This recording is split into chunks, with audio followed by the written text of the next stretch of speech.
बंगाल के नतीजों के बाद यूपी की सियासत में भूचाल। अखिलेश यादव ने की सबसे बड़ी प्रेस कॉन्फ्रेंस, सत्ता के गलियारों में हलचल। चुनाव आयोग पर अखिलेश यादव का सबसे बड़ा खुलासा, पत्रकारों के हाथ में थमा दी कुंडली, पूरे देश में हड़कंप। बंगाल से लेकर यूपी तक मच गया राजनीतिक संग्राम, आरोप पलटवार से सियासत में तूफान, चुनाव आयोग भड़का। बंगाल में भाजपा की जीत होते ही हुई सबसे बड़ी हत्या, भाजपा विधायक के पीए की गोली मारकर हत्या, पूरे बंगाल में तनाव। 27 से पहले अखिलेश यादव ने चल दी सबसे बड़ी चाल, चुनाव आयोग की एक एक मशीनों पर होगी नजर, बंगाल जैसे नहीं होंगे चुनाव। दोस्तों, पश्चिम बंगाल के चुनावी परिणाम जब से आए हैं तब से उत्तर प्रदेश की राजनीति में भूचाल मच गया है। समाजवादी पार्टी के सुप्रीमो अखिलेश यादव की धड़कनें और बढ़ गई।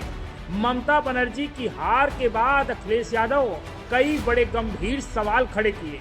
बुधवार को अखिलेश यादव एक सबसे बड़ी प्रेस कॉन्फ्रेंस करके बाकायदा चुनाव आयोग और भाजपा को कटघरे में खड़ा कर दिया। जी हाँ, अखिलेश यादव चुनाव आयोग और भाजपा की पॉलिटिक्स पर जो सवाल खड़े किए वो उत्तर प्रदेश की सियासत में तूफान मचा दिया।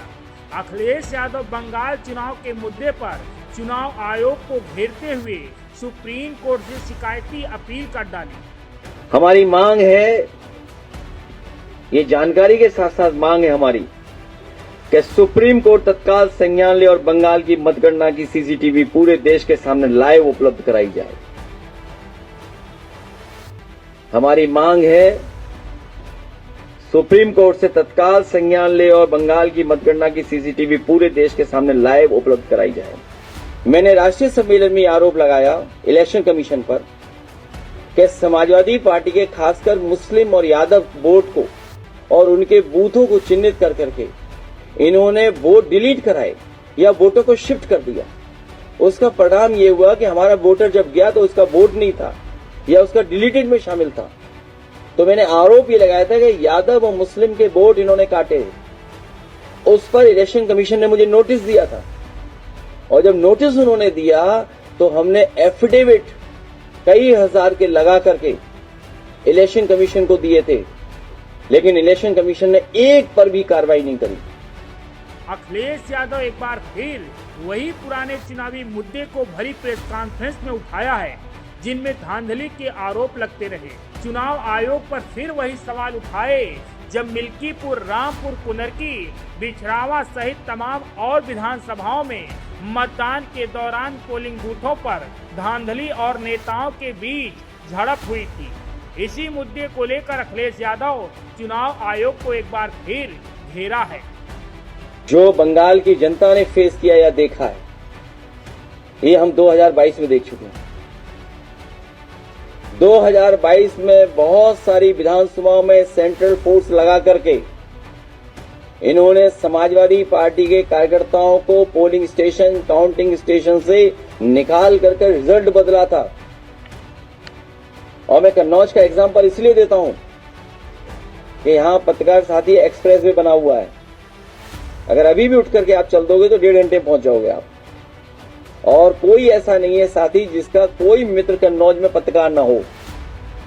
आप पूछिए एक एक पत्रकार साथी से, जानकारी करिए कि काउंटिंग के समय पर क्या पुलिस फोर्स घुस करके सेंट्रल फोर्स ने समाजवादी पार्टी के कार्यकर्ताओं को बाहर निकाला था कि नहीं निकाला था। सबको लाठी मार के भगा दिया था। इतनी फोर्स लगा दी थी और उनके बीजेपी के कार्यकर्ता आ गए थे और उन्हें निकाल बाहर कर दिया था। जबकि 6 समाजवादी पार्टी जीती थी। एक पाल को हराया, एक अरविंद हमारे साथी को हराया उन्होंने।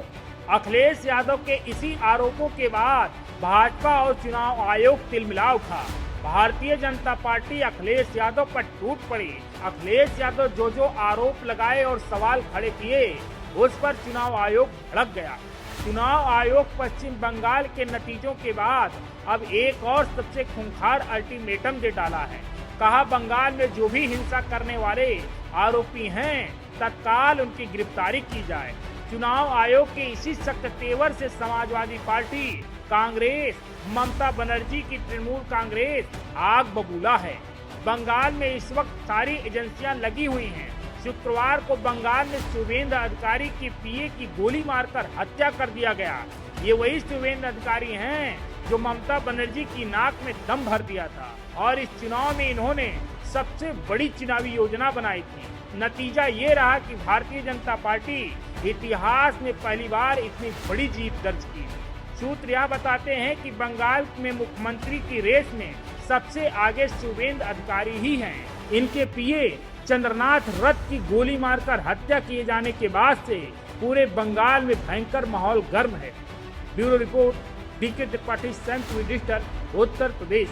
सब्सक्राइब करें साम टीवी, क्योंकि हम आ गए हैं अब आपके बीच।